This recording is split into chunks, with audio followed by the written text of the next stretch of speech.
Olá pessoal, tudo bem? Eu estou aqui, passando aqui, como eu falei para vocês, eu vou estar fora nesse dia de aula de vocês, desse final de semana, que é o último, né? São as últimas 12 horas da nossa disciplina Teorias Organizacionais e Administração Pública. E eu combinei com o professor Ricardo a gente fazer alguma coisa tipo condensando, né? Sintetizando o que a gente viu, o que vocês viram com ele e um pedaço que vocês viram comigo lá no início, às 4 horas que eu fiz, naquela abordagem histórico-social da administração. Vocês estão bem lembrados disso, né? Então, o que eu fiz? Eu propus para o professor Ricardo, ele topou um exercício que eu chamei de um novo diretor, né? E vocês já fizeram o exercício, vocês já responderam as perguntas, mas a gente achou interessante gravar alguma coisa para, na visão minha, né, e na dele, do professor Ricardo, a gente conversa muito, e como eu propus o exercício, eu elaborei esse exercício a partir de muitas experiências, algumas delas na Secretaria de Educação Municipal, quando eu fui secretário por 2 vezes, no município de Serra. Não que essa situação tenha acontecido do jeito que vocês viram aí no exercício, mas a partir do que eu vivenciei nas escolas da Serra, criou-se esse exercício dirigido para a escola, né? Então, ele foi adaptado para uma escola pública. Então, o que a gente pode tirar daí? Primeiro, para que nós colocamos esse exercício nessa disciplina Teorias Organizacionais e Administração Pública? Inicialmente, para mostrar a vocês, né, concluindo a disciplina, fazendo uma síntese do que vocês viram nessas 32 horas, como que a realidade organizacional, e aí nós estamos trabalhando com uma organização pública, uma escola pública, que é uma organização, para mim, no meu modo de ver, é uma das organizações mais complexas que a gente tem na gestão pública, pelo menos que eu vivenciei. Nós temos também vários estudantes, vários colegas entre vocês, né, que têm experiência na segurança pública, né, atuando em presídios, que também não é um ambiente fácil, né, é um ambiente complexo. Mas a minha experiência foi muito fora do birô, do escritório, né, da chamada área meio administrativa na gestão pública, ou como gestor. Eu classifico essa experiência na educação, principalmente os meus olhares sobre as escolas públicas, como algo muito interessante de se estudar. Inclusive, na primeira experiência que eu tive, de 2005 a 2008 como secretário de Educação, foi quando eu resolvi estudar a escola pública. Por quê? Porque nós vamos ver, vocês viram no exercício, nós vamos tratar disso aqui.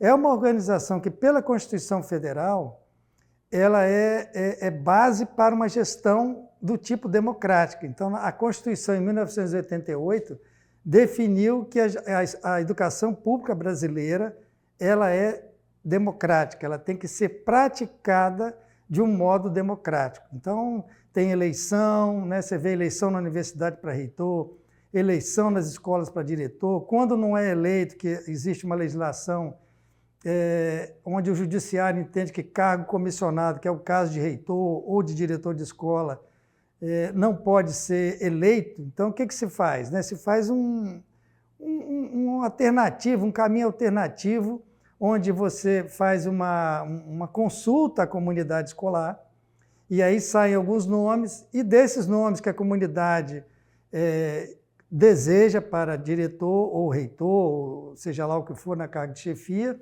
correspondente, o prefeito ou o reitor ou o governador do estado, em caso de escola pública, ele nomeia dentre aqueles escolhidos, né? Assim como é para Ministério Público e por aí vai. O governo do Estado do Espírito Santo, ele não tem eleição para diretor de escola pública, né? As escolas públicas têm um outro critério, que é a indicação, nomeação do secretário e também dos municípios, que tem eleição também indicação, mas existe uma escolha, né, pela comunidade. No caso do governo do Espírito Santo, as escolas públicas, os diretores fazem um processo seletivo, eles têm que mostrar habilidade e capacidade, têm que fazer curso, né? E aí o secretário nomeia os diretores, cada um com a sua forma de colocar esse gestor, esse diretor escolar, né? Mas, ao assumir, ele se submete a um modelo nacional de gestão democrática da educação pública, ou seja, cada escola tem, por exemplo, uma unidade muito típica de uma gestão democrática, que é o conselho de escola. Então, num conselho de escola, o diretor é sempre o presidente, como membro nato, e ali ele reúne representantes de pais, de funcionários, de professores, de estudantes, e juntos, né, eles tomam as decisões que cabem àquela escola. Então, o diretor não assina cheque sozinho, cheque não existe mais, né, gente? Mas o diretor não faz compra sozinho, ele tem que ser, todo o dinheiro que a escola recebe, e toda a escola pública brasileira ela recebe verba. Se ela é municipal, ela recebe verba do município, verba do governo federal, né? Tem um dinheiro que vem direto do MEC em Brasília para a escola municipal do município onde o Ivan está, ou em Santa Maria de Itibá, ou em Linhares, né? O MEC manda direto, se chama PDDE, Programa de Dinheiro Direto na Escola. E tem a verba municipal. No caso do governo do Estado, tem a verba do governo federal e tem a verba do governo estadual, aqui, no caso, no governo do Espírito Santo. Então, esse recurso que a escola tem, ele dá uma certa autonomia, ela tem autonomia financeira para alguns gastos, né? Os diretores cada dia mais assumem essa função de ordenador de despesa na escola, e ele responde judicialmente por isso, ele tem que submeter ao conselho de escola. Então, a gestão da escola ela é complexa, exatamente por esse caráter democrático. E mais ainda, o diretor é um professor, um pedagogo que foi eleito ou foi nomeado por um governador, no caso aqui do Espírito Santo, né? O que acontece? Ele não tem experiência em gestão, ele não é como vocês que estão necessariamente, passou, como vocês estão passando, pela experiência de formação em um curso de gestão pública para se tornar especialista em gestão, né? Então, o Alexandre, por exemplo, professor de física, ele é eleito pela comunidade, ele vira diretor, sem ter feito nenhum curso de gestão. Ele vai ter dificuldade para gerir a escola. E há um medo muito grande dessas pessoas que assumem, desses docentes que assumem, ou pedagogos, porque exatamente tem a responsabilização do dinheiro que ele autoriza lá o gasto, juntamente com alguém, geralmente um tesoureiro do conselho de escola, Então, assim, o diretor, se tem conta errada, ele é julgado pelo Tribunal de Contas e tem que responder. Eu vivenciei uma situação na SEG que uma diretora teve que pagar R$30 mil de volta ao Tesouro Municipal porque foi condenada pelo Tribunal de Contas e teve que assumir esse erro, né, vamos dizer. Não foi proposital, mas infringiu a lei e teve que devolver o dinheiro. Então, eles têm muito medo disso. E exatamente porque não fazem nenhum curso de gestão, ok? Então, vamos ao nosso caso. Vamos agora continuar já dessa introdução, e isso tem tudo a ver. Vamos ao segundo slide, ou o primeiro, porque esse que está aí já é só o inicial, né? O título da disciplina. Então, nós estamos estudando, vocês acabaram de ver, um caso que eu denominei o novo diretor, né? Criamos uma situação conflituosa na escola, Diamante, a escola chama, eu criei ficticiamente, né? Escola Diamante, a escola pública, em que existe um diretor chamado Manuel, né? E que ele gerencia essa escola com um perfil muito autoritário, muito centralizador, não é? Muito personalista, né? Ele impõe, eu diria impõe mesmo, a palavra é essa, né? No caso que vocês estudaram, um estilo de gestão que a gente chama paternalista, não é? Que retrata o que vocês estão vendo com a professora de cultura organizacional, ela vai trabalhar a cultura nacional com vocês, a questão do paternalismo, né? O Brasil, historicamente, tem traços de cultura paternalista, patrimonialista, né? O que é o patrimonialismo na gestão pública? Quando o gestor ou o servidor toma a coisa pública como coisa privada. Então, eu exerço uma prática patrimonialista enquanto servidor público ou gestor público, quando eu pego para mim aquilo que não é meu, quando eu uso um recurso público para o meu uso pessoal, para o meu consumo pessoal. Quando eu pego as campanhas aí, né, uma em São Paulo, por exemplo, estava denunciando a candidata X porque usou um helicóptero do governo do estado para fazer uma visita a não sei quem. Então, assim, isso é um uso público, é patrimônio, é meu. Então, o diretor nessa escola, Manuel, que é o personagem que eu criei, ele é um paternalista, aquele gestor que toma conta de tudo, que olha tudo, né? Um supervisor, aquele homem que está com um olho desse tamanho, uma supervisão em todo mundo. E aí a primeira coisa que a gente tem que analisar, porque o exercício provoca você, cada um de vocês, ou provocou, né? Como questão de que o secretário de Educação do município chama vocês, convida os gestores, vocês, especialistas em gestão pública do curso da ESESP, para dar uma sugestão para ele, para discutir o que estava acontecendo na escola, né? Bom, e aí o que a gente faz quando a gente se depara com uma situação, seja qualquer uma, mas no caso um conflito desse? Primeiro nós temos que analisar o que a gente chama de contexto macro-social de um fato organizacional. Qual é o fato organizacional? A Escola Diamante, com um diretor que até então estava ali gerenciando, em paz, né? Tem candidatos em eleição aqui prometendo paz, né? Mas tem paz e paz, né? Paz e paz. A paz nessa escola era aquela paz do tipo passividade, né? Os professores ficavam ali dando as suas aulas, cada um no seu canto, na sua disciplina, e o diretor, aquele que resolve tudo.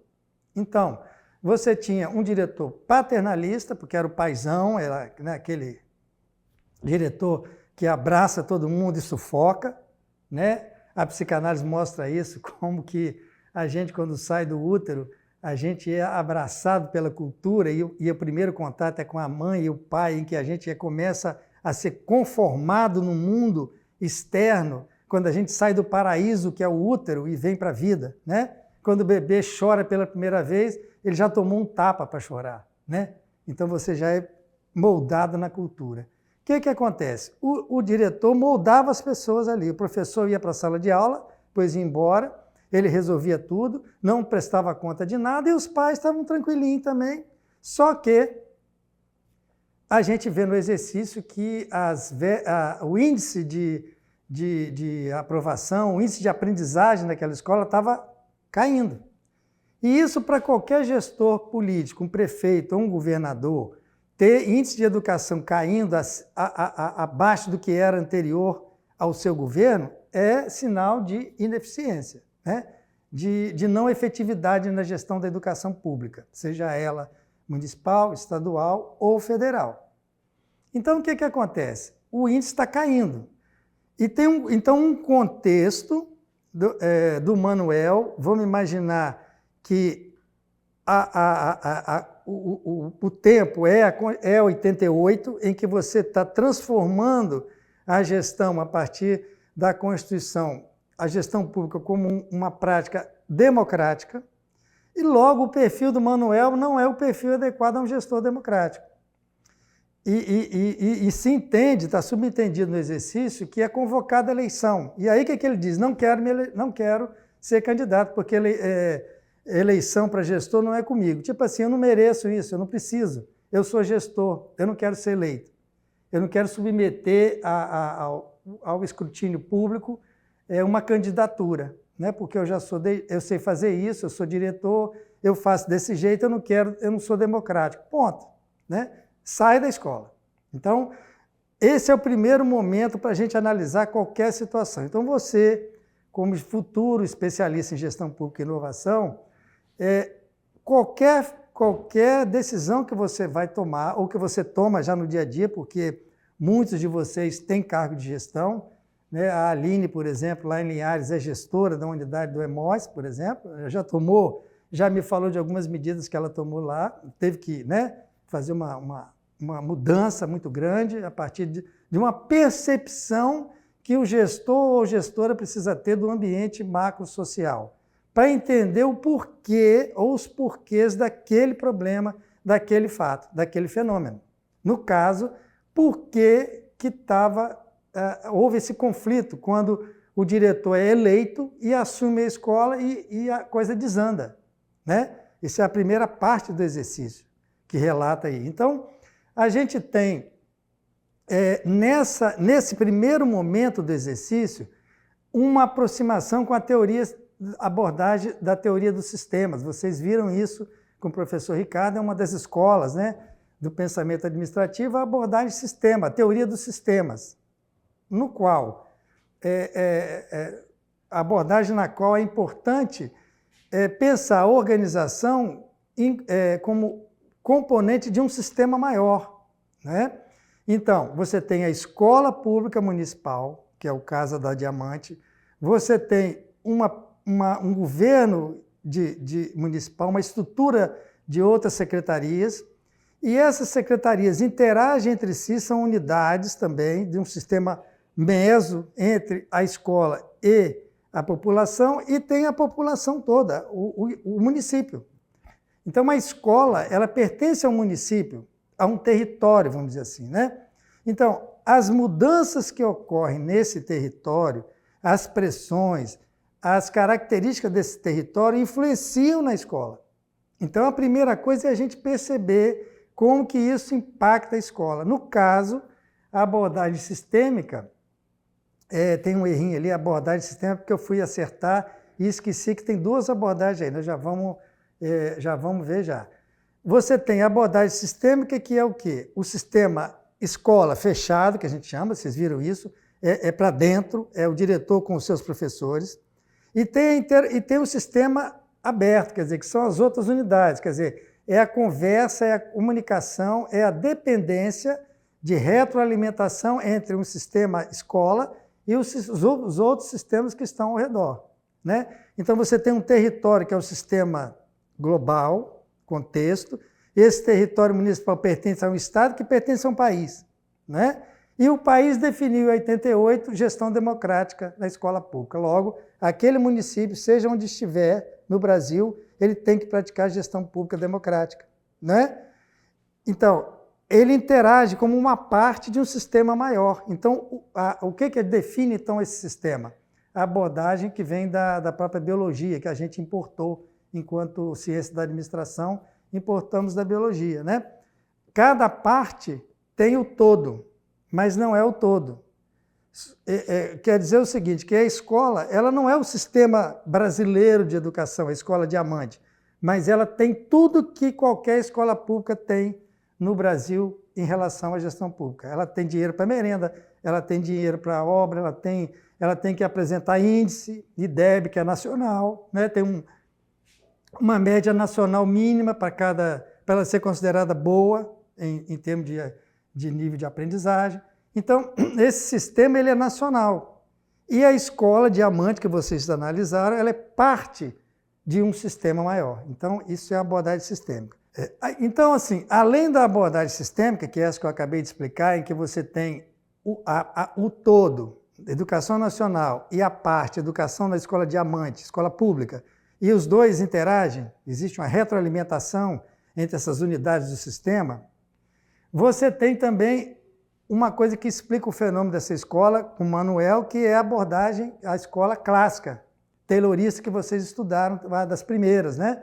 Depois, logo da minha abordagem histórico-social, nós entramos, o professor Ricardo entrou com o taylorismo, que é cada professor no seu quadrado, ou na sua, entre aspas, caixinha. O professor de história só pensava em história, o de matemática só em matemática, o de português só em português, não pensava a escola. Não saía do seu cantinho. Por quê? Porque o diretor praticava uma gestão não democrática e não permitia que o conjunto dos docentes participasse da educação como um todo. Agora, imagina você, futuro especialista, se você, aqui no nosso curso, por exemplo, né, se você fica só focado numa disciplina e não vê que gestão pública tem um rol de disciplinas, parte delas estão na carga horária desse curso, se você não tem essa visão geral, você não consegue gerir, né? Porque uma disciplina só não explica o todo. Então, o que ocorreu? Um gestor autoritário que definia a escola com padrões muito rígidos, né? Como o taylorismo pregava, tempos e movimentos, cada professor na sua aula, na sua sala, até logo, acabou. Ele não tem uma função de pensar junto com o diretor a gestão escolar. Ele só dá aula. Ele é o que a gente chama professor aulista, né? Ele vai lá na escola, dá aula e vai embora, não conhece os outros, não sabe o que a geografia como a geografia foi estudada, o que está sendo feito em português, né? Você poderia, por exemplo, pensar, bom, eu tenho um tema que é meio ambiente, crise ambiental, que é o que a gente está vivendo, né? Crise climática. A crise climática é o tema que poderia ser tratado na aula de português, na aula de história, na aula de geografia, na aula de física, na aula de biologia. Mas se eu não tiver esses docentes reunidos com o pedagogo e com o gestor, discutindo como cada parte dessa vai se unir para formar o todo, que é a discussão da crise ambiental, você não tem uma discussão coletiva. Você tem as coisas soltas e o estudante não consegue amarrar, né? Ele não consegue fazer uma amarração final, uma síntese. Então, a gente pode, é uma provocação que o exercício fez para vocês, de identificar no ensino das escolas de pensamento administrativo como é que elas explicam a realidade. Então, a gente pode pensar que na fase do Manuel, essa escola praticava exatamente a abordagem taylorista e desconhecia a abordagem sistêmica, ou seja, o diretor ali naquela coisa autoritária, numa sociedade que hoje não se quer mais autoritária, né? E a outra coisa que eu já falei também são os índices de avaliação. Os índices de avaliação, toda tranquilidade, aquela paz na escola, mas índice de avaliação ruim. Então você precisava mudar. E aí, né, veio a eleição. Podemos caminhar adiante agora, já um pouquinho mais para frente do exercício, quando você tem novos tempos, né? A gente vai mudar agora já o quadro para pensar o momento em que já entra um novo diretor. Então, o que acontece aí? Você tem, né, eu chamei de temas relevantes. Você tem, com o Manuel, o chamado está em vermelho ali para deixar bem claro, o gestor bonzinho, né? Aquele gestor que ele é centralizador, mas todo mundo gosta, porque ele não mexe com ninguém. O cara vai lá dar aulinha de história dele, o Alexandre vai dar aula de física, o outro dá de história, a Aline é professora de enfermagem, dá aula de enfermagem, a Ana é professora de administração, dá aula de administração e meio ambiente, porque ela está trabalhando na SEAMA. Cada um por si e o diretor Manuel por todos. Então, um autoritarismo, né? Cada setor, cada disciplina um setor diferente, que aí a gente linka com Fayol, que pensou a departamentalização, vocês também viram isso, né? E um pouco assim da informalidade, da abordagem contingencial, uma organização informal, as coisas ali funcionavam, cada um o seu, e o Manuel fazendo tudo. Ele que não tinha uma regra para todo mundo. A burocracia era muito frágil. Olha como é que é interessante. Lembra da aula que eu falei de burocracia? E vocês viram de novo com o Ricardo? As regras não eram impessoais, então não tinha regra que todo mundo podia seguir. Era o estilo do Manuel, né? Mais ainda, o estilo de liderança dele, extremamente behaviorista, né? Que é uma abordagem comportamental, né? Da chamada escola comportamental. Tinha um estilo assim, muito definido, assim, eu sou o líder, eu já nasci líder, eu sou assim, e com base no autoritarismo, nessa coisa paternalista e autoritária, ele se definia como líder, ele legitimava a autoridade dele, que é uma das questões que a gente conversou já com vocês, que influencia a liderança. A maior capacidade, quanto mais eu tenho capacidade de influenciar meus subordinados ou minhas subordinadas, mais líder eu sou desse grupo, né? Sem necessariamente usar de violência ou de algum ato autoritário. Infelizmente, o Manuel, ele se legitimava por ter esse perfil também de isolar as pessoas e aqui sou eu, ninguém mexe comigo. Quando muda, quando o novo diretor assume, aí a gente começa a pensar um segundo momento, que é o momento em que a escola é obrigada, vamos chamar assim, entre aspas, a implantar a gestão democrática, né? Então, o Manuel desiste, o Pedro vai, ganha uma eleição. Eu não sei se vocês já viram como é a eleição numa escola. Ela é uma eleição como qualquer outra que vocês estão vivendo nesse momento agora no Brasil, com eleição para prefeitos e vereadores. Os candidatos fazem campanha, os pais apoiam, né, fazem rifa, arrecadam dinheiro para fazer adesivo, fazer, né, camiseta. Então, cada sistema municipal define as regras, porque senão há abuso econômico, inclusive, para ser diretor. Eu não sei quais são as vantagens de ser diretor nesse nível, para você ter que usar bastante recurso e, às vezes, se não houver uma regra, existe, eu já vivenciei isso, já vi isso, possibilidade de abuso econômico, né? Um parente, alguém que é influente ali, ele banca aquela campanha com peso, né? E dependendo da escola, você pode ter 3, 4, 5 candidatos, nada impede, né? Então, o que a gente, qual é o tema que esse exercício mais chama atenção, que eu fiz questão de reforçar nesse vídeo? A questão do poder, né? É muito importante para vocês, gestores públicos, né, pensar a questão do poder e a sua prática. Poder, eu falei para vocês quando a gente falou lá da visão histórico-dialética da administração, é um conceito extremamente complexo e de várias possibilidades de ser abordado, né? Cada pensador pensou poder de uma maneira diferente. Nós aqui vamos pensar, como sempre, a partir do meu ídolo Max Weber. A gente falou dele na questão do poder como se materializando pela burocracia, pela impessoalidade, pelas regras, né?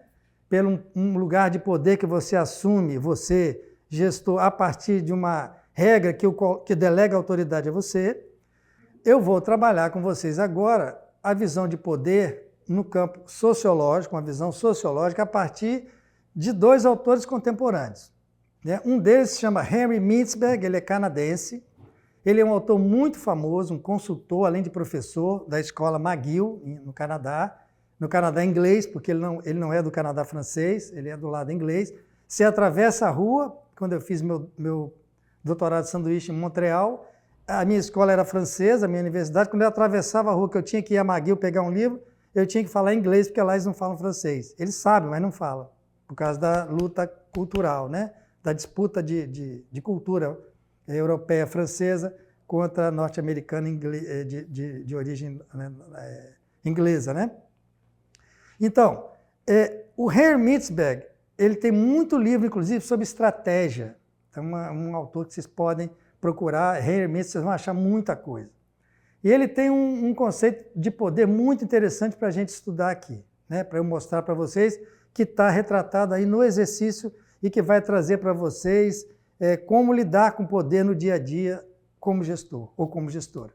E o outro autor é um francês já falecido, ele faleceu, deve ter, acho que perto de 10 anos já, se eu não estiver muito enganado, porque só de pandemia nós temos 4, deve ter por aí.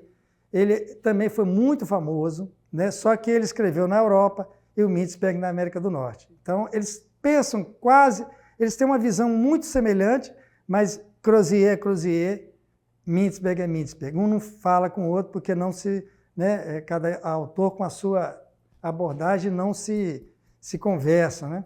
Bom, então os 2 autores, eles trabalham com uma coisa muito interessante. O Crozier, por exemplo, ele vai escrever muito claramente isso, né? O poder, né, e o Mintzberg também, é um jogo. Então eles estão vendo o poder como um jogo, e daí estratégias. Então você tem nas organizações os atores, eles chamam de atores organizacionais, né? Pessoas, nós, vocês, que jogam a partir de quê? De interesses conflitantes. Nós não podemos imaginar, vamos imaginar essa sala de aula aqui, né? Que vocês estão nela agora, aqui na ESESP. São 32, mais os 7 que não estão hoje, porque eles vão fazer essa disciplina no ano que vem, 39. Cada um de vocês tem um interesse diferenciado aqui na sala de aula, né? Então, cada um de vocês joga de alguma maneira para, vamos dizer, para ter o seu interesse mais alcançado, né? Com alcance maior de um interesse seu, que conseguiu, no caso da disciplina, do curso, atingir a aprovação via um TCC e ter um diploma de especialista. É um interesse comum.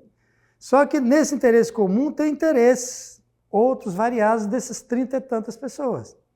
Eu, como gestor, eu tenho que gerenciar isso. Numa sala de aula, o professor Ricardo, qualquer outro que chegue aqui, tem que negociar com vocês para poder ministrar uma disciplina.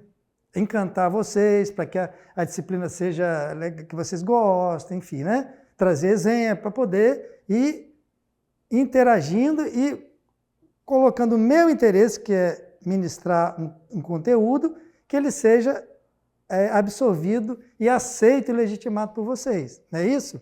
Então, quando eu estou fazendo isso, eu estou desenvolvendo uma estratégia para me consolidar como alguém que tem poder sobre vocês. Então, a abordagem dos dois é sempre o poder de um sobre o outro, o poder de A sobre B, né? Você tem o Michel Foucault, por exemplo, que a análise de poder dele é totalmente diferente, né? Você pensar as organizações como prisão psíquica, por exemplo, que o Foucault trabalha nessa linha, e alguns psicanalistas franceses, principalmente, eles têm uma outra visão de poder, nada a ver com isso aí. Só que é uma visão muito mais complexa e que vocês, vamos dizer, ela é menos operacional para nós, né? Essa do Mintzberg e do Crozier, essa visão é muito interessante porque a gente está no dia a dia com ela, é a mais fácil da gente absorver e agir, que vocês vão ter contato com ela agora, nesse momento que vocês estão me assistindo aqui, né? Então, o que acontece? Eu sou um ator A. Vamos imaginar que vocês todos, eu mesclei todo mundo, botei no liquidificador, virou um ator B. A, eu, B, vocês, nós estamos em disputa na sala de aula. Vocês querem que a aula termine mais cedo, vocês querem tirar nota 10, vocês querem que a aula seja divertida para vocês rirem, ter pouco conteúdo, assim, para não ficar muito complicado, né? Querem uma aula mais palatável, um ambiente tranquilo, né? E eu não, eu quero endurecer, vamos dizer, eu quero ser aquele professor carrasco, não leu, zero, né? Conversou, sai da sala de aula. Então, esses interesses são conflituosos. Logo, o que eles dizem? As organizações são arenas. Né? Lembra daquela arena da Idade Média, lá de antes de Cristo, né? Que você tinha lá os gladiadores? Tem um filme famoso que ganhou o Oscar, inclusive, Gladiador, né?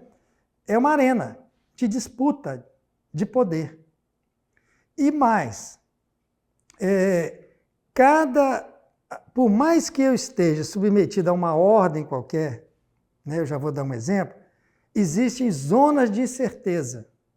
Zonas em que A não controla totalmente B, correto? Eu, professor, por mais autoritário, Manuel, vamos pensar no exercício, por mais autoritário que ele fosse, existia algo naqueles professores que fugia ao controle de Manuel. Por quê? Porque isso o Crozier explora mais ainda do que o Mintzberg, existe uma zona de incerteza, em que eu dominado aqui, professor, eu posso influenciar o professor e desenvolver caminhos para viver nesse ambiente, suportar aquele poder. Eu posso ter um contrapoder, uma contra-resistência, entenderam? Então, assim, é uma zona de certeza que me permite estratégias. Tem um filme interessante, chama Escolha de Sofia, eu acho, Sophia's Choice, de uma prisioneira num campo de concentração nazista, ela é judia, né? E ela convence, assim, ela junta as mulheres judias condenadas à morte, né? Esperando a vez de ir para a câmara de gás, né? Ela convence os militares nazistas a formar um coral, elas formam um coral, cantam e começam a ser melhor tratada por esses algozes. Então, é o quê? Imagina um campo de concentração, um ambiente onde quem está aqui embaixo está extremamente controlado por quem está ali de olho, o sentinela nazista, né? Arame farpado, enfim. Ela consegue uma estratégia, ela consegue vazar esse poder para ter um ambiente melhor a partir de quê? Do coral. Né? Eu esqueci o nome da atriz agora, eu sou terrível para guardar nome, jamais vou me lembrar o nome dela agora, mas assim, ela é ganhadora de Oscar, inclusive. Meryl Streep, se eu não estiver enganado, eu acho que é ela. Se eu não estiver enganado, tá? Me perdoe se não foi esse. Mas assim, ela define uma estratégia e ela encanta aqueles nazistas. Aí eles passam a ter, né, uma convivência ali minimamente tolerável. Um ambiente mais, vamos dizer assim, minimamente mais confortável do que em outros campos de concentração, não é? Ainda que num campo de concentração. Pensando na organização de vocês, é a mesma coisa. Vocês são gestores, quem ocupa a cargo de gestão, tem subordinado, e o subordinado está sempre jogando com você. Não quer dizer que jogar seja coisa ruim, tá, gente? Isso é uma estratégia nossa. Você está sempre né? em articulação, pensando, ó, o que o chefe vai fazer comigo? Eu vou chegar mais tarde hoje, será que eu vou, né? Eu vou para a aula, vou chegar mais tarde, como é que vai ser? Nós não tínhamos que negociar um novo regimento, porque vocês foram definindo estratégias que a gente percebeu que tinha que mexer no regimento, eu e a Áurea. Porque senão ia se tornar insuportável o ambiente da sala de aula, porque coisas não previstas no regimento estavam atrapalhando a autoridade nossa enquanto coordenadores e vocês enquanto atores que estão aqui na sala de aula para discutir temas, para sair com título, enfim. Ninguém estava aqui para aprisionar vocês, né? Então, havia zonas de incerteza, a ação de vocês estava muito latente, a gente teve que recuar e renegociar o nosso regimento, a partir de uma estratégia. Então, os atores nas organizações, eles estão sempre armando, né, estratégias, definindo, desenhando estratégias mentalmente, e a gente não se dá conta disso necessariamente, você não está escrevendo, né, no dia a dia. E o gestor tem que estar atento para isso. Entenderam como é que a coisa anda? Então, o poder, ele é muito interessante de vocês prestarem muita atenção. E esse exercício é isso.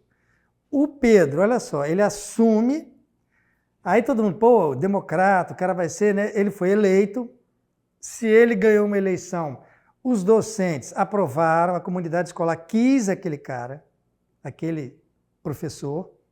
Só que tem uma coisa interessante, que eu uso essa figura que eu adoro. Quando você deixa de ser um professor, ou um analista do executivo, ou um enfermeiro de uma equipe, ou um médico de uma equipe, ou um professor de física, ou um assistente judiciário, não importa, e você assume o cargo de chefia, eu uso a figura de um muro. Vamos ver se eu consigo representar aqui. Você está aqui e salta para o muro. Você não está mais na posição A, você agora vai para a posição B. E quem está na A não é mais aquele grupo seu. Por quê? Quando eu estava do outro lado do muro, quando eu era um colega igual a todos, sem poder nenhum, poder burocrático do cargo, veja bem que eu estou usando Weber, hein? O poder que o cargo me deu, a autoridade que o cargo me delega, eu assinei a posse, eu tenho poder, né? Para exercitar esse poder, quando eu assumo o cargo, eu deixo de ser um colega da equipe. Eu não sou mais um igual, agora eu estou do outro lado do muro, então eu uso, você pulou o muro. Na minha época a gente diria pular a cerca para outra coisa, né? Mas hoje a gente já não usa mais essa expressão, já virou até assédio, não dizer que o outro pulou a cerca. Então, eu sei que o Ivan já deve estar rindo aí, porque ele lembrou de pular a cerca. Então, assim, não pule a cerca, viu, Ivan? Então, assim, você não é mais um membro da equipe, você agora é o gestor daquelas pessoas que eram suas colegas ou colegas ao dia anterior. Né? Você vai tomar posse amanhã. Até hoje eu sou igual, a partir de amanhã, ó, a sala é diferente, não é? Você tem que assinar mais documentos, você pode passar a ser um ordenador de despesa, acabou. Você não é mais aquela pessoa. E você vai pensar diferente, tem que pensar. E basicamente você vai ter que dizer não também, que é pior. Né? O poder lhe dá essa capacidade, feliz ou infeliz, de ter que dizer não. Né? Pode dizer sim, mas tem que dizer não também. E o não é agradável para a maioria das pessoas. E aí o que acontece? Por que eu estou dando esse exemplo na casa do Pedro? Ajuda a entender. O cara assume. Não se dá conta do ambiente anterior a ele, que tinha um perfil, e aí a discussão de cultura ajuda vocês, práticas culturais ali, jeito de ser daquele grupo, que era acessível, que era adequado a um gestor autoritário. Tipo assim, eu faço meu feijão com arroz e, ó, rua, vaso. Aí o cara chega e diz, bom, vamos discutir, vamos negociar, vamos discutir, nós estamos vivendo, olha Brasília, o Brasil está pegando fogo, infelizmente, né? Tem gente aí botando fogo também, porque isso não é possível de uma hora para outra queimar o Brasil inteiro, assim, por causa do sol e da seca, né? Tem ato criminoso aí, eu pelo menos acredito nisso.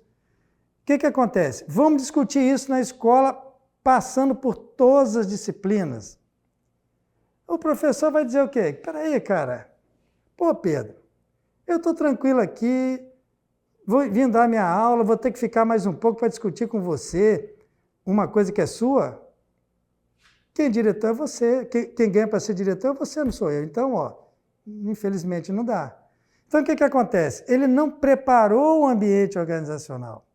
Ele não se deu conta, né, da disputa que poderia haver, porque você mexeu com um ambiente de acomodação daqueles professores, né? Existia um comportamento de passividade. E aí eles começaram a sentir falta de Manuel. Aí aí tem uma pergunta de exercício assim, você demitiria Manuel, o Pedro? Não pode, porque eu não posso voltar a uma coisa que não é mais, a educação brasileira não permite mais isso, é educação democrática. Ainda que se fale escola cívico-militar, que para mim é a pior coisa que pode acontecer numa escola, mas enfim, cada um com a sua, né? Mas assim, nessa visão de poder, né, de Mintzberg e de Crozier, as organizações são arenas políticas, palco de disputas, então todos os grupos estão disputando. Aí você vai pensar, que grupo, Gelson? Marketing. Vamos pegar vamos falar de setor público. Secretaria de Comunicação. Eu estou lá no Emóis, em Linhares, pertence ao governo do Estado, né? Secretaria de Estado de Saúde. Eu quero lançar uma campanha para doação em Linhares. Não é o caso esse, mas vamos imaginar que muitos casos são assim, eu estou vivendo uma situação que eu ouço isso todo dia. Eu tenho que pedir autorização à Central de Marketing, Assessoria de Comunicação do governo, aqui em Vitória. Aí ele diz, não pode. Então, você tem uma disputa da área de comunicação com você lá que quer comunicar, mas ele diz, não, desse jeito nós não queremos. Nós não temos dinheiro para fazer isso, então não faça. Pronto, aí fica sem doador. Depois não tem sangue, vão culpar. Aí você é o culpado porque não tinha sangue no banco de sangue na hora que alguém precisou, né? Infelizmente precisou. Então, assim, o financeiro. Eu preciso de dinheiro para comprar, sei lá, um carro novo para minha organização, para a escola. Vou comprar um carro, vamos imaginar. Não tem dinheiro. O financeiro diz, não tem orçamento. Não é isso? Ou então, tem financeiro, mas não tem orçamentário. Já ouviram isso também, né? Então, assim, são disputas, você tem que negociar. Você, então, gestor, gestora, é um ser técnico político. Em que sentido? Eu sou um técnico, eu conheço de saúde, eu conheço de segurança pública, eu conheço de justiça, eu conheço de presídio, eu conheço de educação, mas quando eu pulo o muro, eu viro um gestor, e aí eu também tenho que negociar politicamente. Então, eu sou um técnico político, certo? Embora toda pessoa, em qualquer ambiente, ele é um técnico político, qualquer profissional, porque você está sempre negociando. Mas como gestor, se você não souber praticar política com P maiúsculo, não é política partidária, é outra coisa, né? Você vai entrar nesse jogo de poder, porque tem interesse e tem resistência, tem ataque e defesa. Você quer uma meta que o servidor não quer, ele acha impossível, aí tem que negociar. E mais outra coisa que o Mintzberg fala, coalizões internas e externas. Então, determinadas ações na organização, você faz coalizão com um grupo X e depois que aquilo é conseguido, você desfaz e vai apoiar outro. E aquele que você se aliou é seu adversário numa outra disputa. Então, são coalizões. A gente pode pensar isso no mundo partidário, né?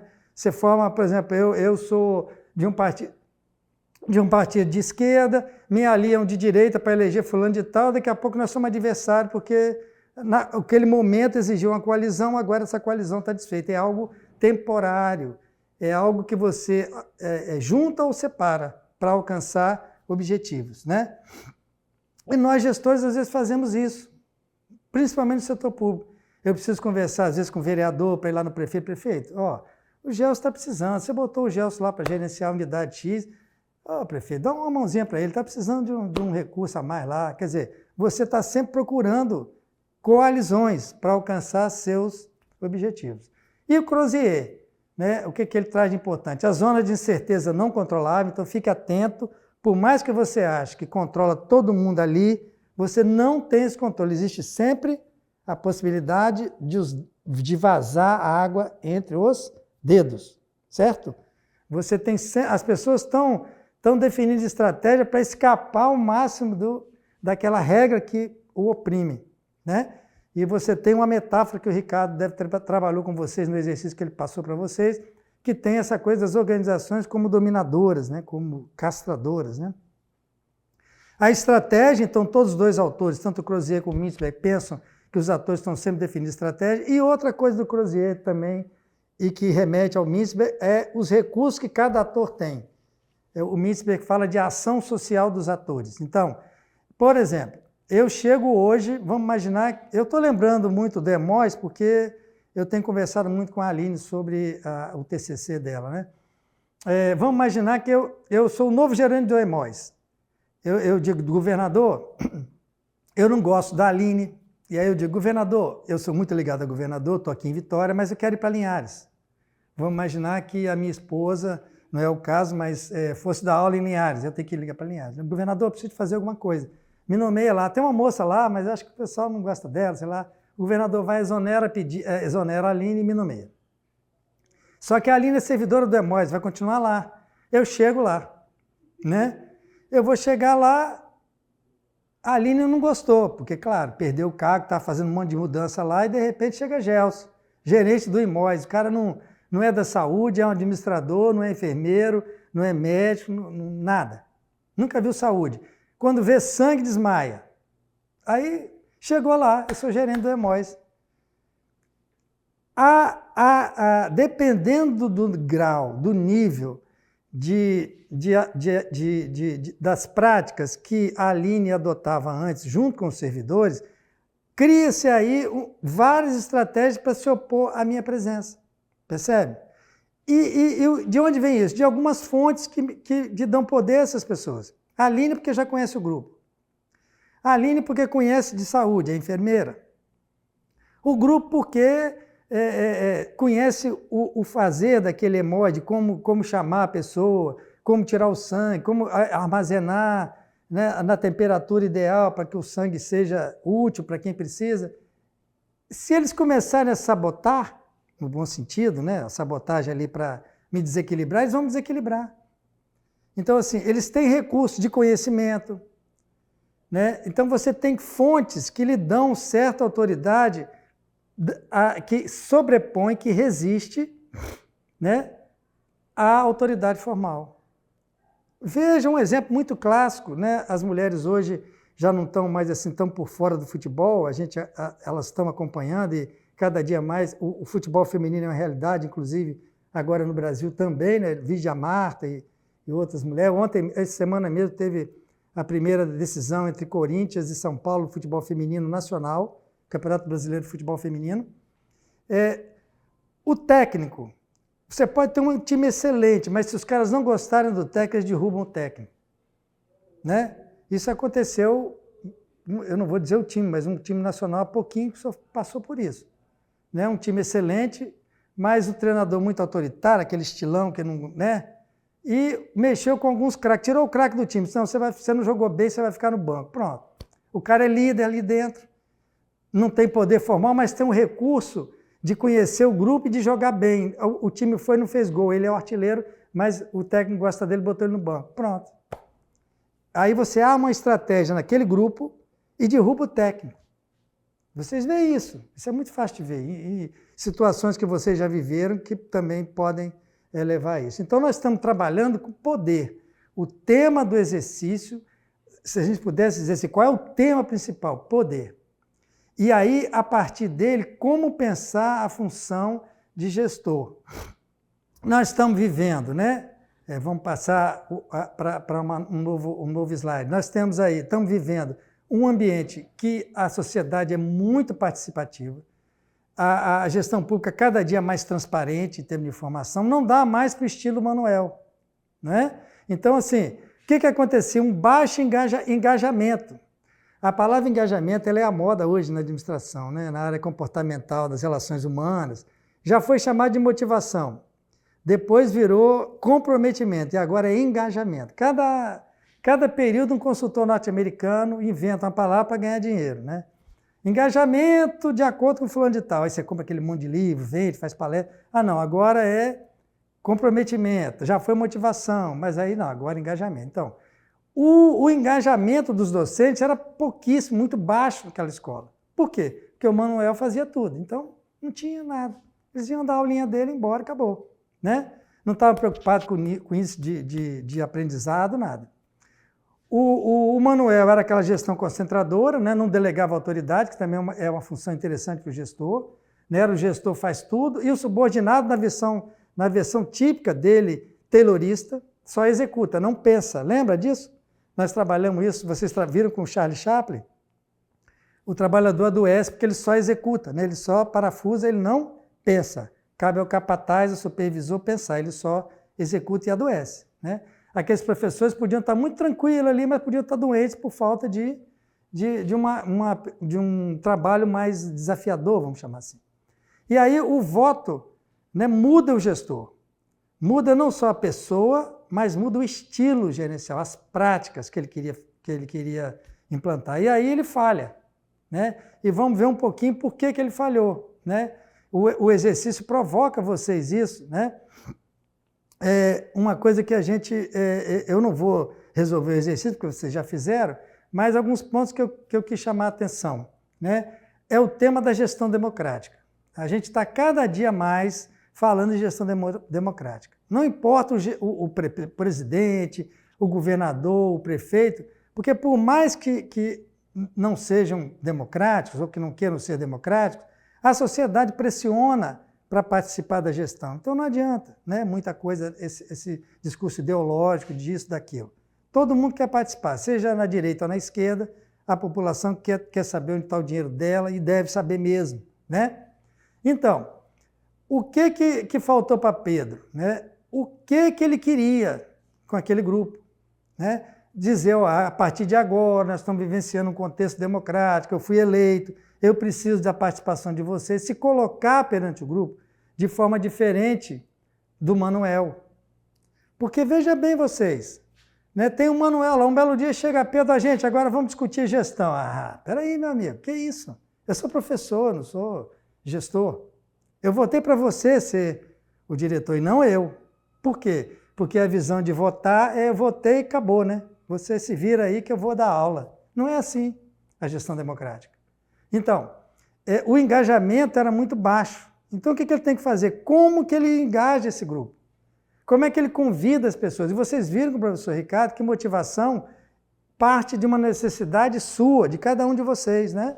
Que é satisfeita pela organização, com salários, com bom ambiente de trabalho, com possibilidade de avanço na carreira, como o governo do estado tem agora, que você progride na carreira. A gente na universidade tem isso até chegar a titular. Né? Você vai sendo desafiado para que seus motivos internos te levem a uma ação. Motivação. Olha, separa a palavra motivo e ação. Motivação. Então, o motivo é seu, interno. Então, se eu chegar, eu estou aqui, vou baixar um pouquinho, gente. Eu estou aqui com essa canequinha de água. Agora eu vou tomar água. Literalmente, vocês vão me ver tomando água. Ó. Por que eu tomei água, Aline? Por que eu tomei água, Ana? Por que eu bebi água nessa canequinha, Ivan? Rúbia, por quê? Porque eu estou com sede, agora, nesse momento, que eu estou aqui gravando. Porque eu estou falando, minha boca está seca. Mas eu tomei água, vou tomar de novo. Me satisfiz. Então, é uma necessidade, sede, ou uma necessidade de dor na garganta porque está seca, me leva à satisfação externa. Ok? Então, a água, ela é uma satisfação que vem de fora de mim. A sede é minha. Aí eu digo, bom, Gelson, acabou de tomar água, eu trouxe agora para você uma água francesa, Perrier. Essa água custa R$20, meio litro. Eu digo, não, agora eu não quero, porque eu já tomei água da torneira mesmo. Acabou. Você só vai tomar água de novo quando te der sede outra vez. Aí você toma qualquer água, porque a sede não quer saber que tipo de água você vai tomar, logicamente filtrada, né? Minimamente, tratada, vamos dizer. Ou então da fonte, quando está caindo da bica direta, aí sim, né? Vai tomar água do rio. Mas assim, existe algo em você que leva você a buscar em algum lugar essa satisfação. Aí é a organização. Uma área de recursos humanos nas organizações nada mais é do que isso.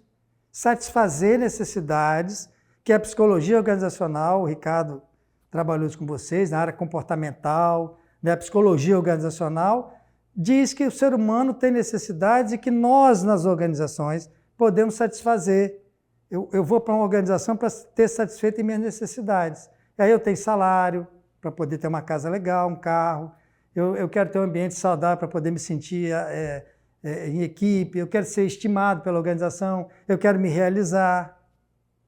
Então, você está trabalhando isso aí para aumentar o quê? O engajamento, né? Eu quero engajar as pessoas na nova gestão. Quais são os compromissos que nós vamos assumir, gente? Olha só, agora eu sou o Pedro, eu preciso... Vamos trabalhar com gestão democrática? Por quê? Porque aqui está a Constituição, explicar o que é educação pública democrática, o que cabe a um professor num contexto democrático.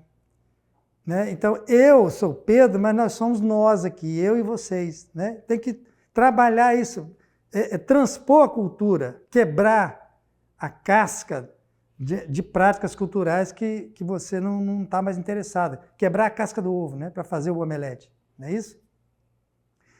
E a partir daí, gente, agora nós temos então, a partir dessa prática que nós vamos implantar, nós precisamos melhorar nosso índice de aprendizagem. Qual a nossa meta? O nosso índice de débito foi 4,5. Eu quero chegar a 4,8 daqui a 2 anos. Vamos trabalhar? Como é que a gente pode fazer, Alexandre, da física? Como é que eu posso fazer com a geografia? Como é que a gente pode juntar? E aí você começa a chamar, inclusive, os pais para cobrar dos estudantes, dos filhos em casa, das filhas. Né? Então você define metas que são possíveis, porque eu não vou aumentar um índice de débito em 2 anos de 4,6 para 6, eu vou primeiro para 4,8, depois vou para 5, e aí, né? Possíveis, negociadas, explicadas, eu preciso explicar, encarnada pelas equipes. Ele tem que querer também. E aí você está falando de uma gestão democrática que é além do voto. Né? Não é só votar. Ah, eu votei, eu já estou praticando democracia. Não. Votar é simplesmente um instrumento para você poder se colocar como um gestor que vai praticar aquilo que você prometeu quando você estava na campanha para diretor. Não é isso? Então, as metas, gente, elas são...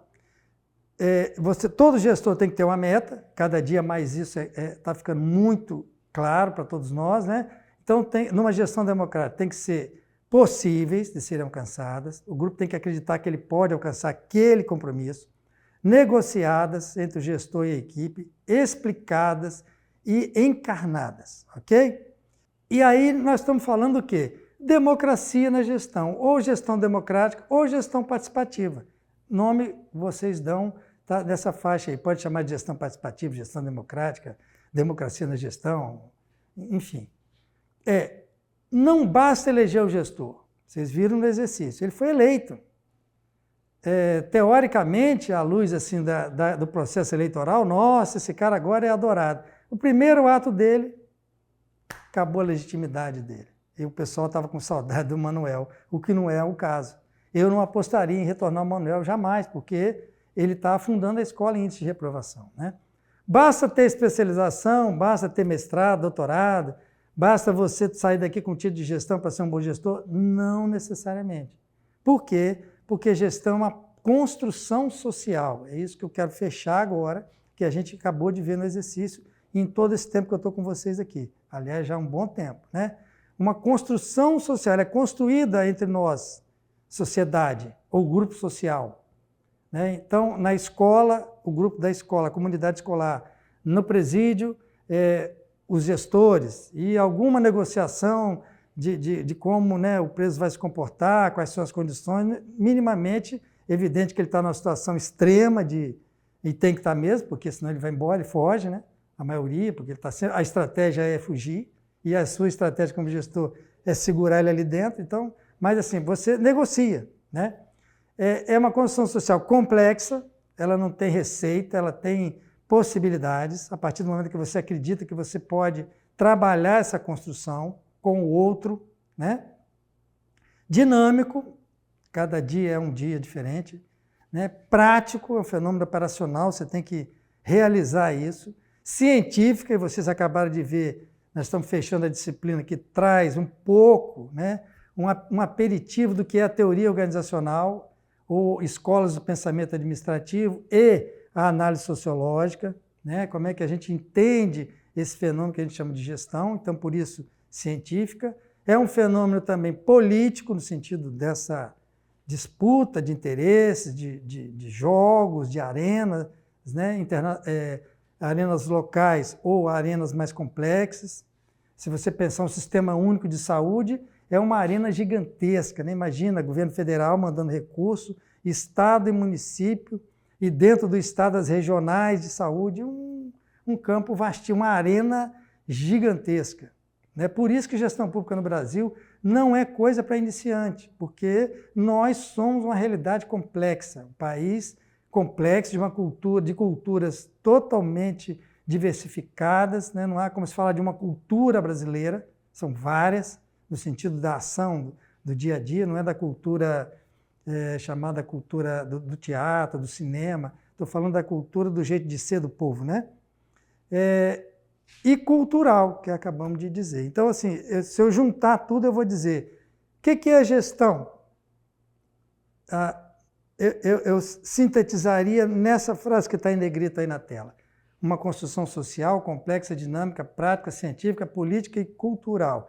A interrogação está aí por quê? Porque isso é uma coisa que eu não estou dizendo como, assim, tem que ser assim. Eu estou colocando para vocês uma opção de tudo que a gente viu. Não dá para você pegar uma daquelas escolas e aplicar, vou fazer isso. Não, você tem que juntar, tem que mesclar, tem que discutir, tem que negociar num contexto que é democrático, que é participativo e que eu espero que a nossa sociedade continue assim, democrática, né? Vamos fechar, então? Falando, para encerrar, então, quando eu estou falando de gestão democrática, eu estou falando de participação. Então, se eu pudesse resumir o que é participar na gestão, é fazer parte, primeiro. Primeiro você está no grupo, né? Você está ali como concursado, eu estou na equipe tal, estou fazendo parte daquilo, estou agindo ali. Outra coisa é ser parte, ser no sentido de me engajar, de estar ali comprometido. Fazer parte, eu estou na sala de aula. Então, por exemplo, o Ivan chegou pontualmente, sentou, sentadinho ali estava, 1h30 ou 8 horas da manhã dessa sexta-feira, e até 5h30 ele está quietinho, caladinho, anotando o que eu estou falando. Ele está fazendo parte, está ali. Mas isso só não é participação. Ele está ali, mas não necessariamente não está participando no sentido mais pleno. Porque além de fazer parte, eu tenho que ser parte. Eu tenho que atuar, eu tenho que sentir que é a minha ideia, eu tenho que provocar o professor, eu tenho que conversar com meus pares, eu tenho que estar envolvido naquela discussão, trazendo contribuições, trazendo o meu dia a dia, construindo conhecimento. E, por fim, usufruir desse resultado. O bolo tem que ser repartido. Né? Por que as organizações falam em 14º, né? 15º salário, bonificação por alcance de resultados? Por quê? Porque eu, funcionário, você, servidor, funcionário, do jeito que você queira ser chamado, você está construindo riqueza. Então, a gente precisa usufruir dessa riqueza. Nós, do serviço público, não é diferente do serviço privado, né? Eu usufruo da riqueza que eu produzo quando eu vou a um posto médico, uma unidade de saúde pública, e sou bem atendido. Eu me sinto orgulhoso. Agora, meu CPF, Gelson Junquilho. Quando eu vou a uma unidade, essa semana eu fui tomar vacina. Fui muito bem atendido na unidade, meu nomezinho lá, me chamou, tocou a campainha, eu fui lá, pá. Eu fui lá, chamei o gerente da unidade e falei assim, olha, eu queria te parabenizar, porque eu fui muito bem atendido aqui, porque a gente só está acostumado a falar mal. Eu vi. Por quê? Isso é uma recompensa. Eu, servidor público, estou sendo recompensado, estou usufruindo daquilo que é um outro servidor, mas eu já fui servidor também.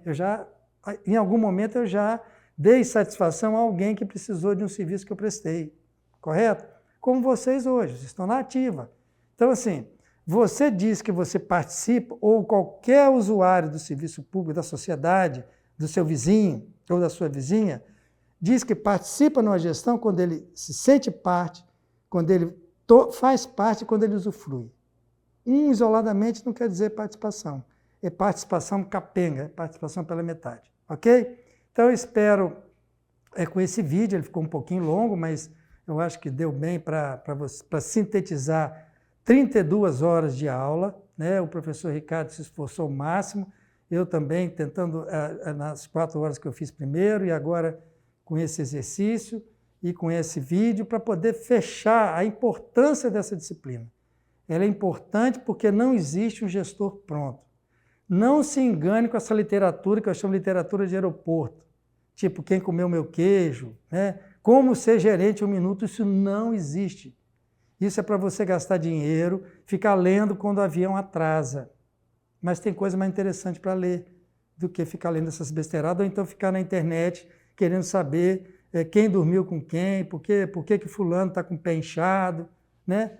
Você pode ler algumas coisas nesse sentido, por exemplo, o material que está à disposição de vocês, né? Por exemplo, olhando esses slides, trabalhando essa questão, né?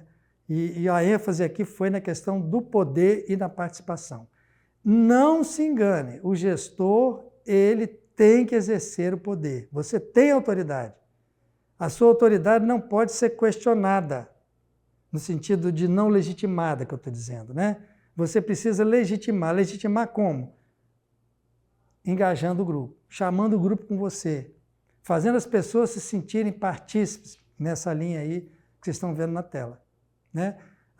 Você vai dizer não, mas é um não que todo mundo entende. Ele pode não concordar, mas ele diz, pô, tudo bem, Gelson, eu entendi, eu não concordo não, acho que isso não tem nada a ver, mas eu entendi, vamos fazer assim ou vamos fazer assado. Ok, gente? Obrigado pela paciência, espero que vocês tenham aproveitado bastante da disciplina. Queria agradecer, enquanto coordenador do curso, em meu nome, em nome da Áurea, a participação do professor Ricardo, a disposição dele de vir ministrar essa disciplina. Ele, né, se esforçou bastante para assumir essas 32. Não é fácil a gente pegar 32 horas de uma disciplina, principalmente considerando que ela é muito teórica, né? A disciplina de fundo é a primeira disciplina de qualquer graduando em administração. A gente é presenteado 2 primeiros semestres com esses temas que vocês acabaram de ver agora. Então, continuemos juntos e até a próxima.